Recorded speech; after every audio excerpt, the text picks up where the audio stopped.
that was Eric Owusu, everybody. Owusu. I got it. I'm here with another bright, funny comedian, Ralph Cooper. Now, I don't know what Ralph personally, but for some reason his wife is on my Facebook page. No, man, ain't nothing wrong with you and your wife. I'm just saying. She told me about you, and I just had to have you on the show. Ralph is the host of Awesome Thursdays in Washington, D.C. He claims Springfield, Virginia as his hometown. He started doing comedy back in 2005 because his mother told him he was funny. But he got serious about it when his wife told him he needed the rent. Welcome to the stage, Ralph Cooper.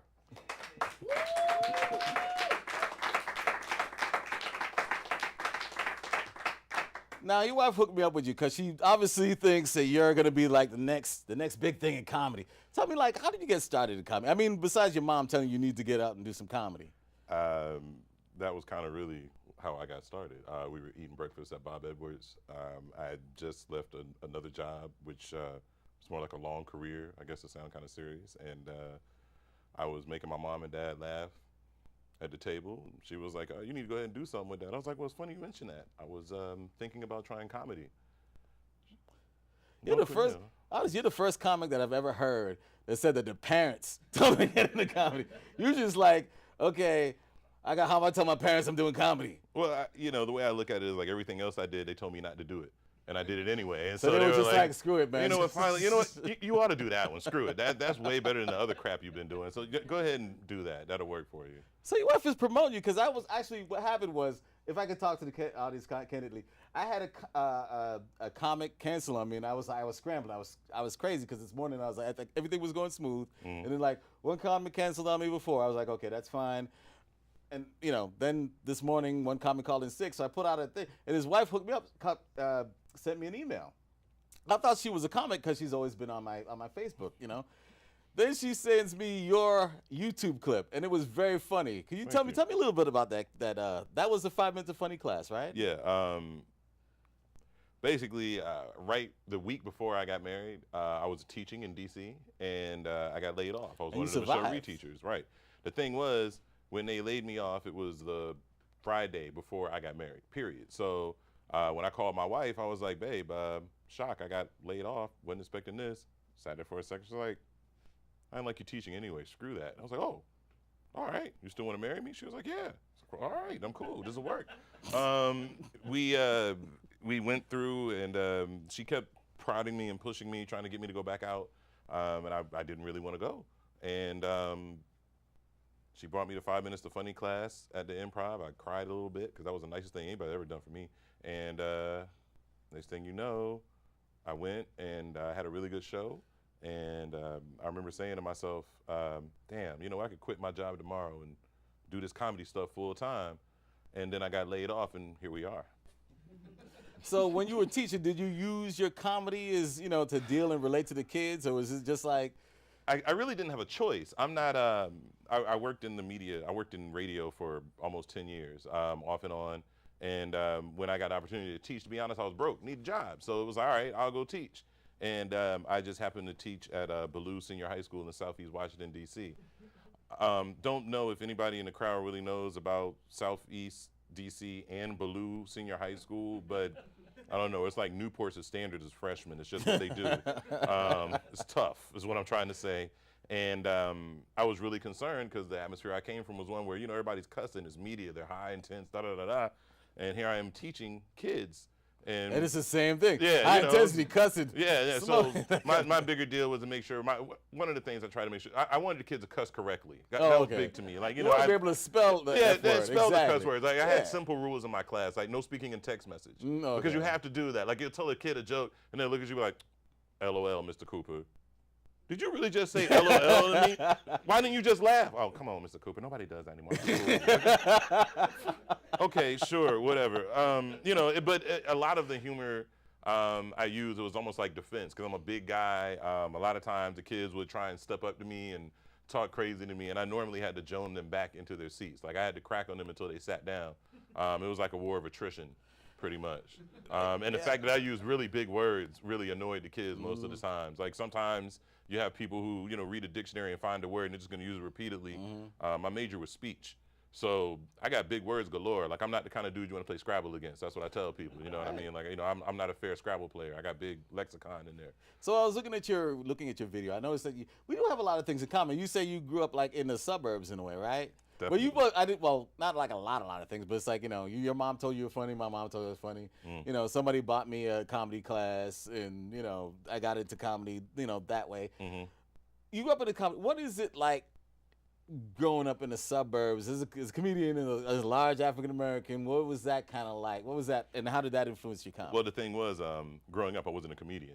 Growing up, I was but you were funny, right? Well, no. I don't know. It depends on you ask.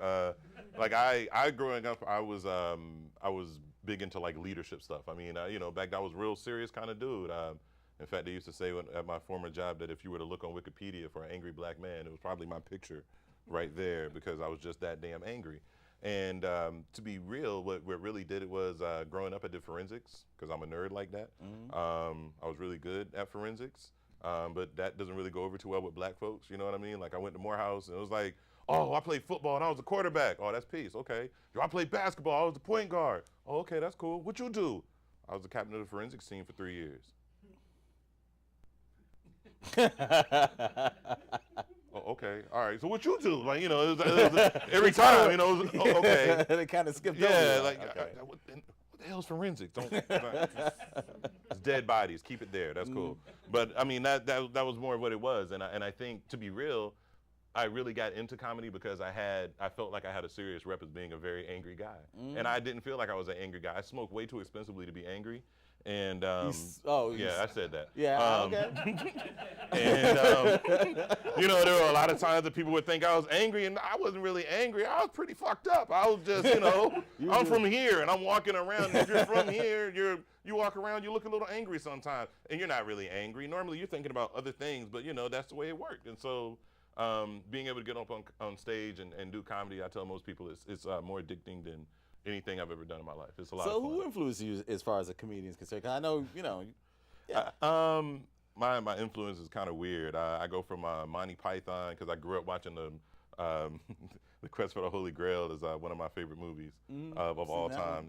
I have little bunny rabbit slippers at the crib. Vicious bunny rabbit slippers with blood coming all day. It's real. Bunny rabbits are real in my hood. I liked a lot of Mel Brooks, Blazing Saddles, all that kind of stuff. It's a knit thing. Exactly. Yeah. I get no kick from cocaine. Like I sing on demand for people. Is what I do. Richard Pryor. Robin Harris, Mons Mabley, Red Fox. I kind of like the bluer comics, but I also like Bill Cosby, for example, because he can sit there and not cuss and tell you stuff that's really funny, but not necessarily get on your nerves unless he's talking about politics, which is a whole other thing. I've heard Bill Cosby cuss now. No, I mean, he had to cuss. He's getting old now, so he's cussing a little bit more. Did you know that Bill Cosby spent more time at the Playboy Mansion than anybody else in his day? Oh, really? So that means that one way or another, regardless of what he had on the sweater, he did coke and he messed with whores. And that's fine. That's fine. I can accept that from Bill Cosby. It gives me something to look forward to in a weird kind of a way. Just putting that there, yeah. So before we get too far, where do you want to take this comedy thing? I know, suppose once you've I know that like once you've done it, you seem like you did it, and now you fall in love with it. Where do you want to take it? Where do you want this romance with comedy to go? I'd like it to go to a point where I can pay for my newborn child. That would be great. Oh, really? Congratulations. Newborn child, really? Well, it's coming in March. It might as well be Well, here. congratulations. Okay. Let's hope you can pay for that. Well, yeah, that would be great. If LaughWhores pays for it, I'll come back. LaughWhores pay for that. Yeah, that'd be awesome. Yeah, no doubt. Nah, y'all benefits. I've been doing this every week. Benefits are awesome. But I really, when I started, people were like, where do you want to go? And I'd love to have Comedy Central, HBO type stuff. I like, like Eric kind of said earlier, he's right. There are a lot of comics out there, especially sadly black comics, who would get on stage and dick joke you to death. And, I don't want to be that dude. Who was it? I think there was a young comic that said that, who was it? Gosh, I was just watching this the other day that said that like, when he did his first stand-up set, that somebody said he wasn't ready, so he said, just go out and do some dick jokes. Just go out and do some dick jokes. And then Chris Rock said, what the hell? You just did out there and did 30 minutes worth of dick jokes? Is there something wrong with you? Yeah, pretty much. Is that something that is like discouraging for you as an African-American comic that you feel like, okay, am I trying to push a square peg into a round hole as far as getting to the niche of African American comics or comics as black comics? Yes and no. I look at it like most of my life I've been told that I act white, so I'm cool with the whole. Now you scared me when you came in. I was like, damn. No, but go ahead. Yeah, I tend to do that. It's the deep voice in the hair. But if you'd have swung at me, I'd have felt like a piece of paper. I ain't yeah, I don't do that. I again smoke way too expensively to fight. I just don't. You get upset. You know what? Fuck it, take it. For sure. So I can't do that. But it's a very weird position. It's crazy you even asked me. I was at Riot Act earlier this week. And ended up getting into a very deep conversation with someone because I was explaining how, even though I know urban clubs are very, very close to where I live, I go all the way downtown, and I go all the way out to Baltimore, and I go all the way over the places because I feel as though there's a different stigma attached to different places. And I'm nowhere near a comic at a level where I can talk noise about what other people do, but it's very real. It's what's going on. And you make your own choices, and you have to figure what is right for you as a person as well as a comic. To cut it short and just put it in layman's terms, I like white people, and they're pretty cool. They smoke better cigarettes. They normally have tons of beer. They got much better weed. Oh man, yeah, okay, yeah. For purposes of television, white people have great weed all the time. I get all of my weed from nothing but white people. White people give me so much drugs all the time, because black people just go to church. We don't do anything wrong. That movie Friday was a myth. I hear about all that. All I know I'm just is putting that up there. I'm I just know saying. there's a lot less oregano in their weed. Well, possibly. But, like I said, I get all my weed from white people. All right, Eric, you're gonna take the stage, right? You're gonna show what I saw, right? Right? What you call me?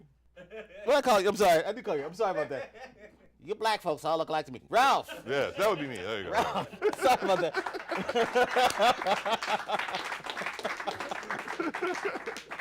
Ralph is gonna take the stage, everybody, and he's gonna show you exactly how funny he is. You're gonna make your wife proud, right? I try to, yes. Sir. I hope so, man. For real. She won't let me in.